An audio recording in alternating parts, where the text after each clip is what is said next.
예, 지난 25일 윤석열 대통령과 국민의힘 의원들 간의 이 관저에서 만찬이 있었습니다. 분위기가 상당히 좋았다고 하는데 그 모습 살펴보겠습니다.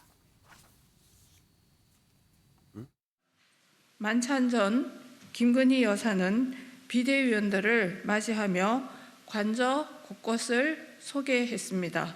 윤석열 대통령은 국민과 국익을 향한 국정 운영 방향을 소개하고 국민의힘 의원들과 비대위원들의 협조 및 지원을 당부했습니다. 협치를 포기한 정부 여당의 한가한 비밀 만찬이 한심하기만 합니다. 국민 앞에 야당과의 협치를 약속했던 대통령입니다. 하지만 대통령실과 여당 간의 화합만 강조했다고 합니다. 조영원 대표한테 선배님이다 이렇게 얘기했다고 하는데 투표해서. 네네, 아주 예의를 깍듯하게 해주시고 법조계 선배이지 않습니까? 그래서 그렇게 대접을 잘해주신 것 같아요. 그 안에서 처음에 들어오실 때 또 정말 한 사람 한 사람한테 맥주도 한 잔씩 다 따라주시고요. 다 일일이 아주 반갑게 맞아주시고. 장제원 의원, 권성동 의원, 윤한홍, 또 이철규 의원 이렇게 부부 동반으로 만찬을 했다는데 이게 관저 정치가 시작된 건가? 뭐 이런 시각도 있거든요. 끼리끼리 정치죠. 그게 무슨 관저 정치예요. 무슨 자기 친한 사람들만 불러다가 밥 먹는 거, 뭐 그게 끼리끼리 정치지 그게 무슨 관저 정치입니까? 아까 제가 말씀드렸던 것처럼 얼마나 이 집권 세력이 옹졸한지 보여주고 있는 거라고 저는 생각합니다. 김두수 총재님, 대통령이 관저로 지난번 빈살만 사우디 왕세자 이후에 이제 두 번째로 국민의힘 지도부를 초청해서 만찬을 했어요. 또 그 전에는 이제 친윤계 의원들 부부로 초청을 해서도 했고, 뭐 이게 문제인가요? 이걸 큰 뭔가 트집 잡을 만한 게 있는 건가요? 이 와중에? 뭐 좀 늦었죠. 예, 늦었다는 거는 사실, 문제 삼을 만하다. 아니 뭐 6개월 돼서 이제 집들이 형식의 이제 관저에서 했던 이런 거니까 진작에 있었으면 얼마나 좋았을까 이런 게 하나 있고요. 예. 또 하나는 이왕이면 대통령제의 기본은 뭐냐면 의회와의 대화고 야당 협조를 구해야 되는 게 대통령의 어떤 성공과 실패를 좌우하는 일인데 자기 내부 것만 챙기고 야당 대표도 좀 부르지. 예, 이번에 또 확인됐지만 또 그 이틀 전에 소위 말하는 친윤의 핵심만 불러다가 또 이야기를 했다는 거는 뭐냐면 대통령의 정치라는 게 너무나 자기 편끼리만 하고 속이 좁고 뭔가 우리가 당정이 이제 좀 분리되면서 대통령은 좀 당에 얽매이지 않으면서 야당, 그러니까 의회를 상대로 정치하라고 하는 그 기본적 어떤 원리 같은 게 잘 작동을 안 하는 거죠. 그러니까 딱 펜을 먹고 자기 당의 수장 역할, 옛날 같으면 이제 총재 같은 역할을 해버리면 야당은 또 야당대로 결사적으로 싸워버리면 이거는 정치가 이루어지지 않으니까 그런 측면에서 폭도 좁고 속도 좁다 이런 느낌이 드는 거죠. 여당 의원들, 친윤계 의원들 만났으니까 이제 그 다음은 야당 대표나 야당 지도부를 초대하지 않을까요? 뭐 그랬으면 좋겠지만 또 사실 우리가 알고 보면 약 3개월 전부터 계속 형식이 좀 문제가 있지만 영수회담을 이야기하면서 야당 대표가 계속 회담을 하자 이런 이재명 대표가 그렇게 했는데 뭐 상당히 본인도 적극적으로 응하듯이 원칙적으로는 찬성을 해놓고는 계속 그걸 이제 연기하고 지금까지 그렇게 와버렸거든요. 굉장히 그런 거 아쉬운 점이고 그런 측면에서라도 예를 들면 저런 일은 사실은 좀 행식의 파괴가 있어야 뭔가 국민의 감동이 있지 않습니까? 자기 당을 챙기기보다는 정쟁을 벌이고 있지만 정치의 파트너를 먼저 불러주면 얼마나 감동이 있겠습니까? 알겠습니다. 그런 걸 해야 된다는 이야기죠. 그러면 이재명 대표가 영수회담 제안을 했던 얘기를 좀 들어보겠습니다. 영수회담을 요청해 머리를 맞대고 해법을 만들겠습니다.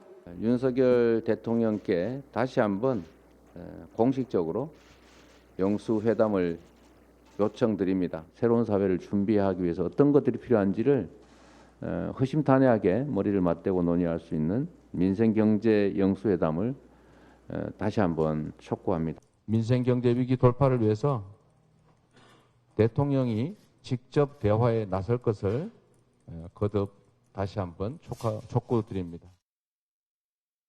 유인태 전 의원은 대통령이 이재명 대표를 안 만나는 게 인간적으로 인간 자체가 싫어서라고 주장하셨지만 뭐 대통령실은 전혀 아니라고 이제 부인을 했습니다. 뭐 그런 거는 뭐 모르겠습니다. 인간 자체가 정말 싫은 건지 아니면 뭐 다른 이유가 있는 건지. 여튼 일단 관저에서 여당 지도부 또 여당 핵심 친윤계 의원들을 만난 것 자체는 대통령의 뭐랄까 좀 이렇게 국회와의 관계 개선 내지는 그걸 위한 사전 정지 작업이라고 봐야 되는 겁니까? 아니 이제 이재명 예. 대표와의 영수회담은 지금 검찰 수사가 대표 턱 밑에까지 가 있는 마당에 예. 현실적으로 불가능하다는 사실은 국민이 다 알고 있기 때문에 그 논외로 하고 제가 예. 보는 대목은 왜 이렇게 전략적으로 장기 계획을 갖고 있지 않는다는 느낌. 그러니까 당 지도부부터 먼저 부르고 나서 뭐 좀 사적으로 친한 인연이 많은 의원들을 부르든지 아니면은 예.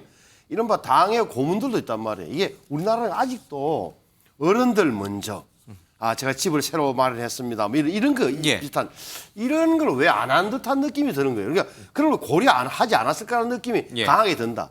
이게 야당과의 관계는 뒷전이에요. 제가 보기에는 우선 여권 안에서 왜 순서를 못 잡을까 하는 느낌을 강하게 받았다. 또 하나는 적어도 지난 금요일 날 300분, 3시간 20분 동안 당 지도부와 대통령이 만났다면 적어도 사진도 있고 보도자료도 나오고 뭔가 나와야 돼요. 적어도 당과 옛날 말하면 당청, 지금 말하면 당과 대통령실이 대통령이 혼연일체가 돼서 이 위기, 예를 들어서 무슨 이태원 참사에 대해서는 어떤 이야기를 했고 화물연대 파업에 대해서는 어떤 입장이었고 앞으로 어떻게 하기로 했다.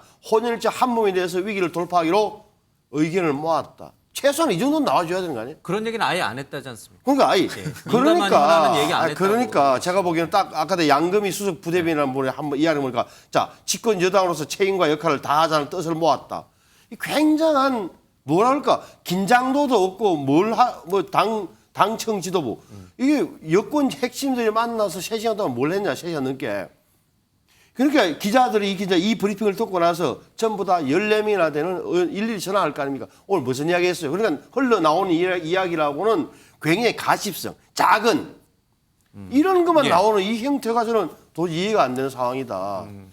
그럼 야당이 지금 비판하는 아니, 대목을 지금 여야 지금 강변하고 여야를 떠나서 이거는 대통령실이나 여권 지도부가 뭘 하고 있냔 말이에요. 지금 국민들은 지금 굉장히 급한데 진지함이 안 보이는 거잖아요. 그러면. 가장 큰 현안에 대해서 왜 논의를 안 한 건지 숨긴 건지 그대로 말이 없잖아요. 예. 김영배 의원이 이제 비판하셔야 될 대목을 우리 신성범 의원이 다 이제 해주신 셈이 돼버렸어요. 방금 사실 예. 신성범 우리 전 의원님께서 굉장히 사실은 진짜 통찰력 있는 말씀이시잖아요. 자리를 이쪽으로 옮길까요? 제가 그쪽으로. 사실 이제 저도 여당을 해봤고 예. 또 대통령실에서 근무를 했던 입장에서 보면 한편으로는 국정 운영이 여러 가지로 이제 어렵기 때문에 예. 여당을 먼저 초청하는 거 그럴 수도 있다고 칠 수 있습니다. 예. 그런데 실제 문제는 내용이거든요. 정말로 어려움에 처해 있는 민생경제 그리고 화물연대 등 각종의 현안들 그리고 야당의 이 다수당이니까 예. 야당에게 구해야 될 협조 이게 어려움 뭐 이런 것들이 사실은 논의가 되고 그래서 대통령제 하에서 우리가 어떻게 성공적으로 국정 운영을 예. 해서 국민들을 잘 살게 할 수 있냐 편안하게 예. 할 수 있냐 이런 논의가 돼야 되고 또 특히 이태원 참사 등의 그런 국민적인 정말로 이제 초미의 관심사가 되는 예. 국정조사도 앞두고 있는 입장 아닙니까? 그런 자리라면 그 무거움을 우리 국민들이 충분히 인식할 수 있도록 간접적으로라도 국민들께서 한편으로 안심할 수 있는 자리였으면 참 좋았을 것인데 뭐 그런 이제 아쉬움이 하나 들고요. 그럼에도 불구하고 저는 또 그런 기대도 가져요. 그러니까 여당을 부르셨으니까 저는 야당을 부르실 거다 이렇게 생각합니다. 왜냐하면 어쨌든 대통령제 하에서 대통령이 국정 운영에 책임을 지고 계시고 또 예산도 통과해야 되고 각종 법률이나 이런 게 뭐 야당의 협조 없이는 불가능하지 않습니까? 그리고 이 여당하고만 정치하신다는 거는 민주주의 국가에서는 없는 일이잖아요. 그건 독재 국가에서는 있는 일이기 때문에 그렇지는 않을 거라고 믿고요. 아까 이제 잠깐 말씀이 있으셨습니다만 이재명 대표가 수사를 받고 있다고는 하지만 180석에 가까운 거대 야당 세력을 대표하는 제1당의 이제 대표입니다. 그렇기 때문에 국민들의 그런 이제 안심을 가져오려면 뭐니 해도 야당과의 협치가 저는 복원돼야만 윤석열 정부도 정상적인 국정 운영의 궤도에 오를 수 있다. 예. 이런 말씀 꼭 드리고 싶고 알겠습니다. 하나 짚자면 사실 걱정되는 거는 윤핵관이라고 불리는 네 분의 부부를 예. 먼저 불러서 만나셨는데 사실 대통령께서 이때까지 일관되게 당에 관여하지 않는다는 말씀을 하셨어요. 그런데 윤핵관이라 불리는 분들을 그렇게 먼저 비공개로 부부 동반으로 불렀다는 것은 누가 보더라도 직할 통치를 하겠다는 강력한 사실은 그 알겠습니다. 시그널이잖아요. 그렇기 때문에 저는 한편으로 굉장히 걱정이 되고요. 국민들도 아마 그런 면에서 독단적으로 운영하지 않을까. 예. 전당대회를 준비하고 있는 거 아닌가. 뭐 그런 이제 걱정스러운 시선을 가질 수밖에 없는 그런 대목을 꼭 짚고 싶습니다. 알겠습니다. 예, 뭐 윤핵관 부부와 같이 만찬했던 자리든 아니면 이 비대위 중심의 지도부와 만났던 자리든 뭔가 이제 국가 국정 운영과 관련해서 뭔가 이 심도 있는 얘기를 했는데도 불구하고 공개를 안 하는 건지, 예, 아니면 정말 애초부터 그런 얘기는 아예 안 하고 그냥 화기애애한 덕담만 오고 간 자리였는지, 이거는 이제 차후에 아마 또 밝혀지지 않을까 싶기도 합니다. 여론조사를 잠깐 보겠습니다. 대통령 지지율, 국정수행 평가 지지율 리얼미터 여론조사를 보니까 11월 내 4주차 이 집계에서 지지율이 36.4%로 좀 소폭 올랐습니다. 3%포인트 올랐으니까 이제 소폭이란 말보다는 조금 많이 올랐다, 이렇게 좀 봐야 될 것 같습니다. 일부 언론에서는 이거를 그렇게 해석을 하더라고요. 김의겸 민주당 의원의 그 술집 문제와 관련된 헛발질에 대한 반사 효과다, 이런 얘기가 있는데, 저 지지율 오른 거는 이유가 뭘까요? 일단은 33%에서 36% 올랐으면 10% 정도 오른 거란 말이에요. 그러면 상당히 많이 오른 것처럼 생각이 돼도 그 집권 초기 대통령 지지율이 36%라고 하는 것은 제가 봤을 때 너무너무 낮은 그 수치이다. 그러니까 기존에 너무 낮았기 때문에 그렇다는 생각이고, 그다음 특별하게 여당 쪽에서 그 대통령이 아주 임팩트 있게 뭘 한 것은 기억이 안 나요. 그런데 야당에서 헛발질한 거는 너무너무 많아가지고 그래서 이른바 이제 누가 그 조어를 만들었던데, 그 광화문에는 김앤장 법률사무소가 있고 여의도에는 김앤장 의원들이 있다라고 했는데 참 두 분이 참 아주 그렇게 했기 때문에 거기에다 또 하나는 제 생각에는 이재명 대표에 대한 그 수사가 혐의가 점점점 구체화되고 있는 것이 아닌가. 왜냐하면 측근들 2명이 다 그 구속되지 않았습니까? 거기에다가 지금 야당에서도 그 야당의 이제 중진들이나 그 비중 있는 분들이 그분들도 다 이재명 대표에 대해서 기소가 불가피하다라고 이렇게 이야기를 하고 있는 거니까, 그러니까 사람들이 내가 왜 윤석열을 찍었는지가 생각이 나는 거예요. 그래서 그런 여러 가지 그 반사 효과로 그 지지율이 올라가는 것이 아닌가 싶습니다. 알겠습니다. 광화문에는 김앤장 변호사들이 있고 여의도에는 김앤장 의원님들이 계시다. 김의겸, 장경태 최고위원을 말하는 거예요. 그렇다고 이야기를 하대요. 네. 참 잘 졌네요. 김앤장 의원들, 김앤장 변호사들. 알겠습니다. 대통령 지지율이 왜 올랐냐라고 여쭤봤더니 민주당 얘기만 했습니다. 민주당이 뭘 잘 못해서 김의겸 의원 또 장경태 최고위원 논란에 이어서 이재명 대표에 대한 수사, 뭐 그런 것들로 인한 반사 이익으로 대통령의 지지율이 오른 거다. 뭐 이런 설명이 나왔습니다. 듣고 가야겠죠. 야당 입장을 안 들을 수는 없을 것 같아요. 일단 이게 꿈보다는 해몽이긴 한데요. 일단 대통령이 뭘 정말 잘해서 올랐냐, 이거는 또 좀 다른 차원으로 봐야 될 것 같고요. 약간의 그 진영적 결집이 좀 있다, 이런 게 하나 있는 것 같고, 실질적으로 보면 이제 그 출근길 문답 이런 걸 중단했기 때문에 상당히 그 언론 자유나 이런 문제에 대해서는 굉장히 국민들이 걱정을 많이 했는데, 이런 문제 때문에 오히려 좀 열렬 지지자들이 결집한 현상이 좀 있는 거 아닌가, 오히려 저렇게 보고요.